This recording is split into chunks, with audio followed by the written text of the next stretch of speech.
Garmin Vector 3 pedals. I've had mine for around 6 months now, of which around 3 months of that they've been sitting on the shelf. It's been a tough start to life, there's no dancing around that for Garmin with the Vector 3 pedals with a number of technical issues, hardware and software. Just last week, Garmin sent out a service advisory, so today I'm looking into that to hopefully get me up and running again on these pedals with smooth sailing from here on in. Over the past few months, I have read all the comments, all the forum posts, all the requests for product recalls, everybody getting angry. I've seen it all, so there's no need to continue with those down here.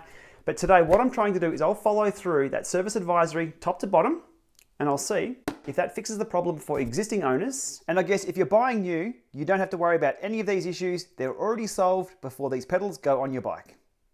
The 3 things listed here in the service advisory last week from Garmin was, number 1, the pedal tension on the spindle itself. It indicates how to take the battery cap out, the internals, and check the correct tension on the spindle. It hasn't been a problem for me, but we will check that with mine. Secondly, updating to firmware version 3.5 on these pedals should resolve some issues that people were seeing with right sensor missing and a few other things, so I guess they've made the code more robust for these pedals.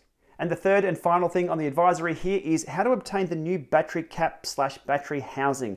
If you've got the original ones that came with the original shipment, you may get a little bit of battery movement and dropouts. It's exactly what I was experiencing after my first battery change, hence why they went on the shelf. I just couldn't rely on these things.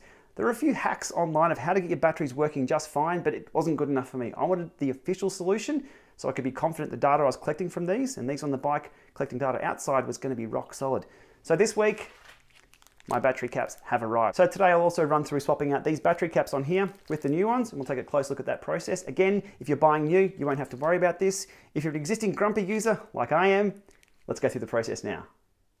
Okay, getting underway here with our pedals, the first thing we're going to check is the spindle nut torque, which is on the inside of these. For this, we'll need a few tools. First up, we have a torque wrench. Second up, we have a 15mm pedal spanner. Next up, we have a 4mm hex key.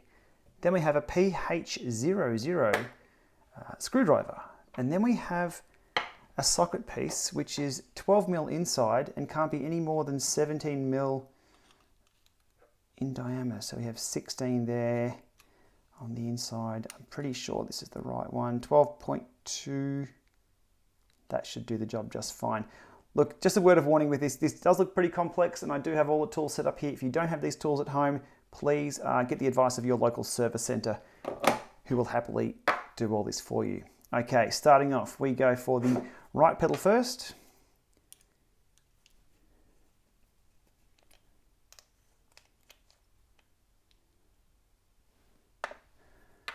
Battery housing out. What we need to do is get, you can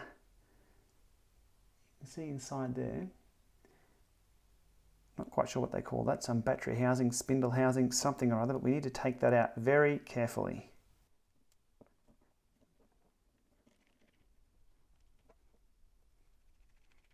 Okay, I'm hoping that just pops out like it does, right? So we can see in there, there's a black nut inside of that on the right pedal, but we've got to be very careful of the electronics in there for now, so let's place that in the right spot. That in the right spot. Now the torque wrench needs to be set to 10 Newton meters. This is the smaller version. I have a large tax one which is absolutely massive. A little bit too big for this job, so that's set to currently 0, which is good. Crank that up to, there we are. The service manual indicates the right pedal has a reverse thread on that black nut in there, so we flip that the other way and we should have tightening to the right. Okay, so what we want to do is make sure that is locked in place and solid. We want to carefully place that in there. Make sure I'm holding the torque wrench at the right spot.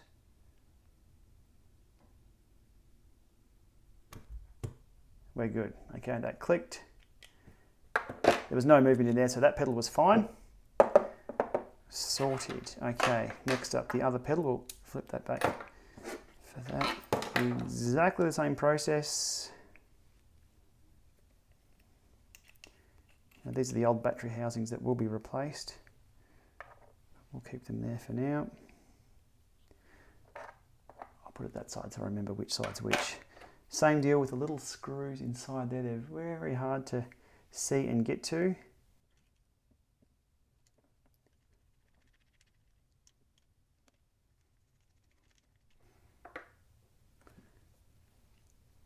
Pops out. Okay, we can see the nut inside there. That's the thing we need to make sure is tensioned up correctly. Exactly the same process. We've flipped that the other way. It's a standard thread on the inside there.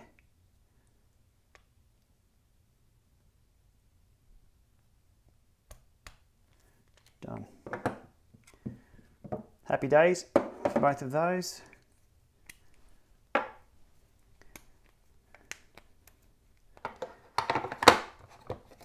That's the hard part of that out of the way. Now, housing back in, given we're happy with that. Again, another tricky process, trying to line those up with the screws. That dropped in perfectly, so we hang on to that there. Carefully insert that, not touching electronics anywhere. And we nailed it first time, brilliant. Okay, that's in.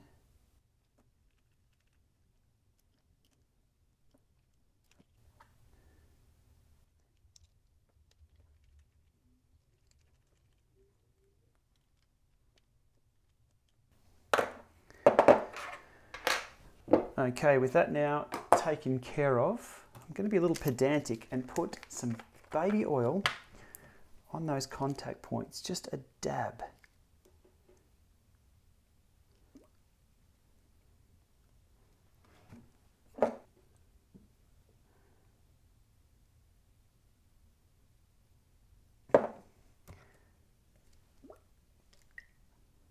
This is not in the service advisory for the baby oil, but just lightly touching that as well, not pressing down too far on that. Okay. Now, onto these battery caps and the replacements. Let's have a look at what this is all about.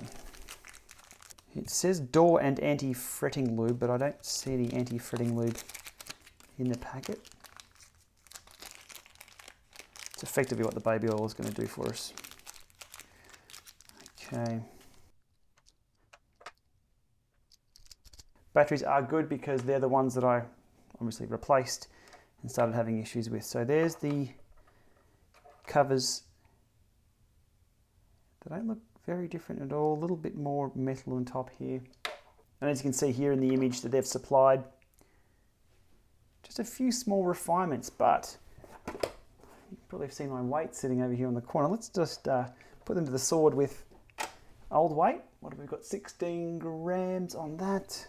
New caps, 15, 16, nothing at all in it. So let's put these aside, retire those for now. Now batteries into the new housing. So just a dab of baby oil that I had before. Somehow get those straight down.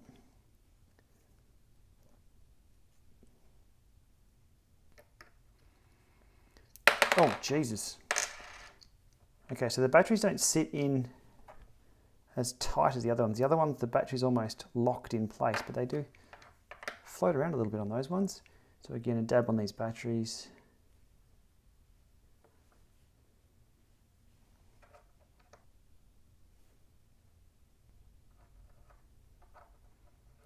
And they just sit on there. So installing these batteries is a little harder than the originals because they do fall out. Okay, let's go. Battery in. Now, one of the issues that people have reported is stripping the threads on these little silver things here. So over tightening the caps has been a big problem. The manual states as soon as you can't see the yellow seal anymore, you're done.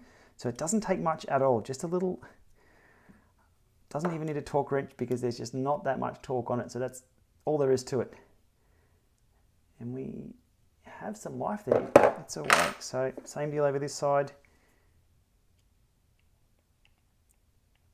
We should be able to screw most of this in by hand. There is a little bit of thread or grip on the outside of the battery cap there. Goes in nice and smooth. Grip on there. Let me just... There we go. That's really not tight at all, but it's really not going anywhere either. So there we have it, 2 stages complete. That's the spindle tension and also the new battery caps installed on both of those. Next up, I'll quickly do the firmware with 3.5 using the Garmin Connect iPhone app here. You can also do it with the compatible head unit. We'll quickly snap through that. After a good part of 7 or 8 minutes there, we are finally updated. We are now done with that 3-stage process. We will now put these on the bike, perform the Lama Lab test, and get them out on the road. Then we'll look at some data and see how this update has gone.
So that's the hill out there, Mount Warrenheip, that we've just ridden up.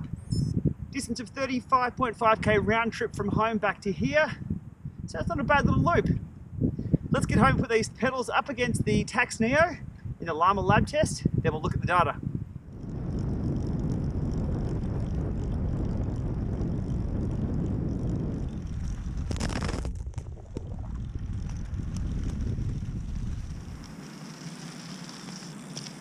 So if you're watching this video just for the service advisory component and to find out whether that has fixed the issues that they were looking at fixing, yes, it has. So it's happy days there. Data was rock solid, pedals were rock solid, they performed just as expected, no right sensor missing, it's all happy days. You can finish watching there, it's all good. But if you want to hang around, we're going down a rabbit hole. We're going down multiple rabbit holes. I've done more Lama Lab tests in the last 3 days than, well, they're quite fun to do, but I really wasn't expecting to do this many. So let's start by having a closer look at the data outside that I collected with the Vector 3s serviced and the Rotor Twin Power meter, which has been known to read a little high indoors, not too bad outdoors. So let's jump over and have a look at that data now and go down these rabbit holes. So 20-minute riding out, recalibrated both power meters, the Rotor Twin Power and the Vector 3 pedals, and all looks pretty good. So we've got about 17 minutes, maybe a little bit more, a little bit less. Average power from the rotors is 269 and the average power from the Vectors 268. Happy days. Small little separation here. I find the Rotor Twin Power out of the saddle reads low.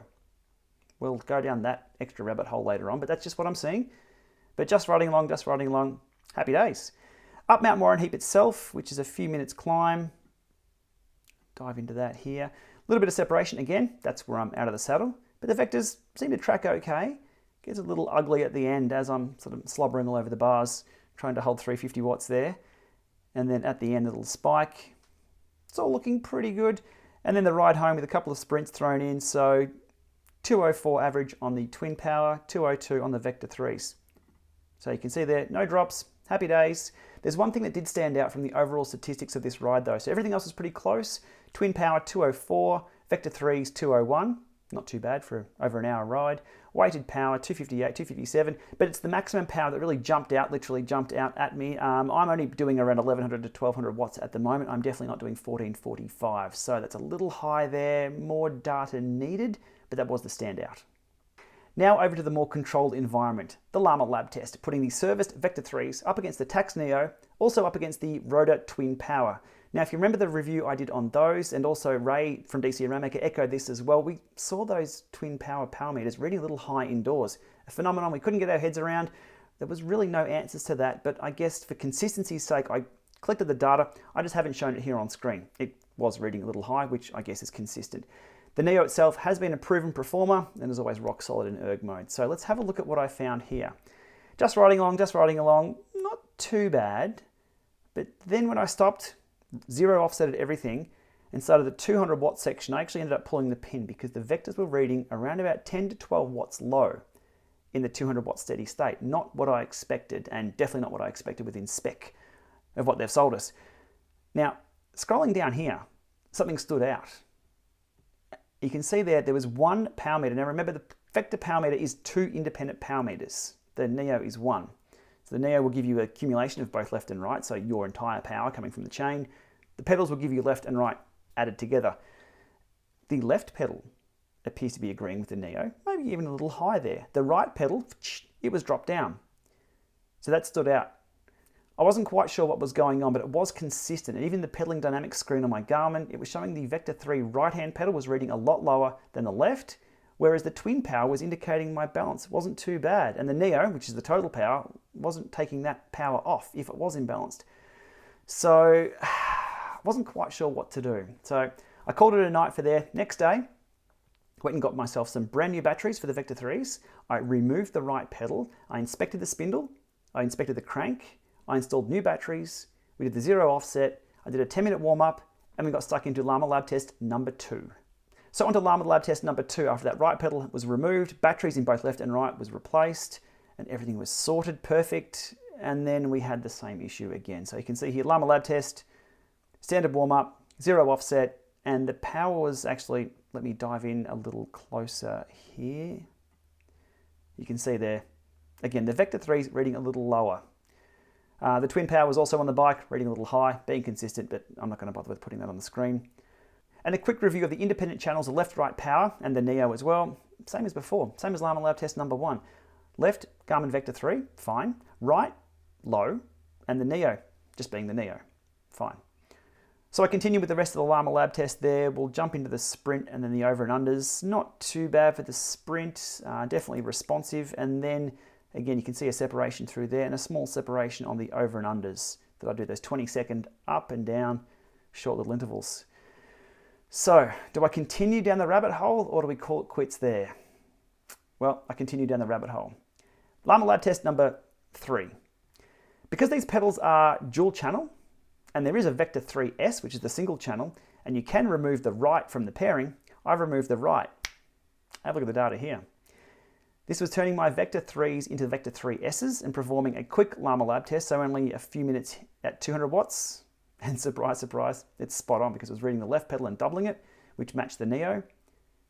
And then 250 watts, into the sprint, into the overs and unders. A few watts here and there, the overs and unders, but not too bad. Look, the average there, Neo 179, Vector 3s 176. Let's dive in even a little closer to that for where we did put the hammer down.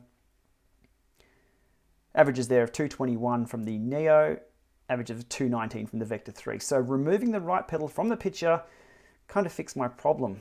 Not really what I was after. So do I call it quits there or do I continue down the rabbit hole? We're a few days in now trying to debug this and a number of Lama Lab tests. You've sort of only seen the tip of the iceberg here of the frustrations and process behind the scenes that I'll keep off YouTube, but we continued down the rabbit hole. I have the ability to do a static weight test. I have a certified 20 kilo weight that I've sourced from a local university. It was out to the garage, rigging the bike up, locking the back wheel in, ensuring the crank was level and hanging the static weight. I've taken a number of readings from that crank and doing a little bit of mathematics. So here's the math just behind the scenes quickly on the process of doing that static weight test. So this is independent of the Neo, independent of the rotor twin power. This is purely gravity.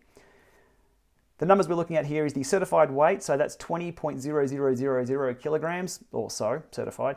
The rigging that I had for it was 20 grams, so I've added that. The crank length, 72.5 millimeters. Gravity-wise, look, yes, 9.81 average. It's probably 9.79 here in Ballarat, given our longitude, latitude, and elevation of about 400 meters. I'm trying to keep it simple, but bear with me. So I took a number of weighted readings in Newton meters from the left pedal and the right pedal with the crank horizontal.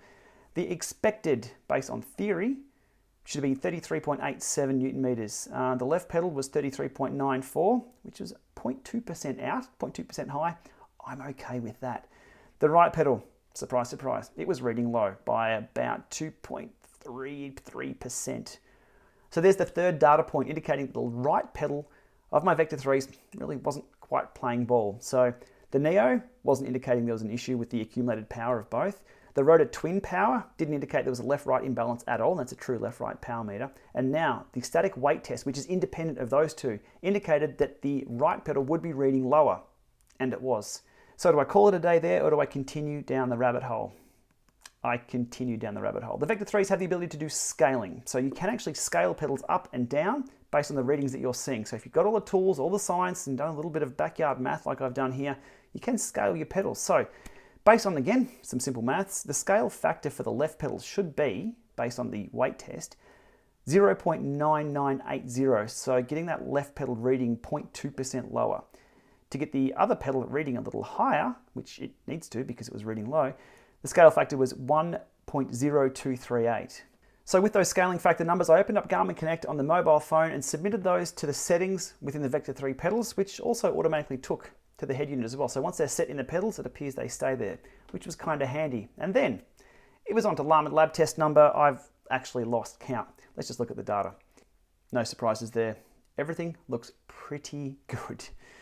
So standard Lama Lab test, I was only going to do 5 minutes through here, but I was seeing good numbers, so I continued the training session. So let's have a quick dive into here.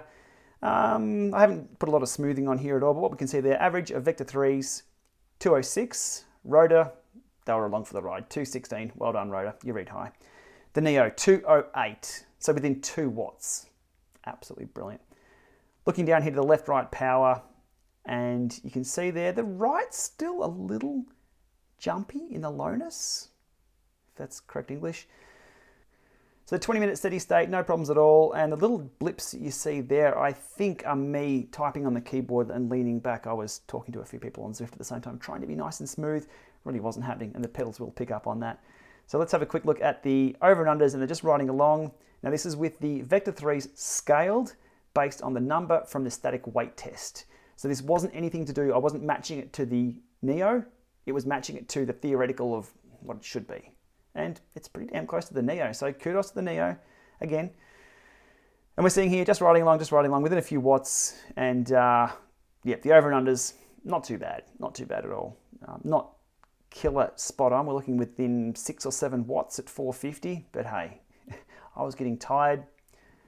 That's the data that we were seeing. Looking at the left-right power in those. And it appears the left one is now reading a little under. Now we did scale the left one down a little bit, so maybe I should go back and have a look at that. Alrighty, I'm going to call it a day there. So in summary, the service advisory, we're all good. In regard to the power accuracy, I don't know. Do I continue down the rabbit hole, or do I call it quits there? I think I'm going to continue down the rabbit hole. I'll submit this data over to Garmin for review. I'm not too happy with one pedal being fine and the other one having to be scaled to be correct or more correct. The word accurate gets thrown around. Look, it's just the data. You can dive for days and days, and I have on this, and it gets pretty frustrating. But what I want, the $1,500 I've spent on these Vector 3 pedals, just as the other 2 set of power pedals that I have, I want them to work. The Vector 3 pedals are brilliant looking. I think they're the best looking of the power meter pedals out there. They're easy to clip into. They have the dual channel Bluetooth, so the other power meter pedals just have one single channel Bluetooth, which is a bit of a problem at the moment. So I want these to work. I really, really want these to work. Hence why I've spent probably a week all up on these, previous plus the last 3 days on these, trying to get them to work. Look, I want to know why the left pedal is fine, but the slope on the right pedal is incorrect. I have 3 sources of data that indicate the slope isn't correct on that pedal. Applying that scaling factor, sure, it's a fix or a workaround, but it's not a solution that I'm happy with. So $1,500, I need these pedals to just come out of the box, put on, and get numbers that I'm confident with. Because at the moment, I'm really not confident to use these pedals as a source of power to compare other power meters to without having a third wheel there as well, so to speak. I'll get these pedals and all this data over to Garmin for review. Yes, I'm a troubled client, but I do appreciate their support. They've been good so far. Let's see how we go. I'll be back with more for round 3. Thanks for the journey, and time to get ourselves out of this rabbit hole. Okay, we'll see you soon.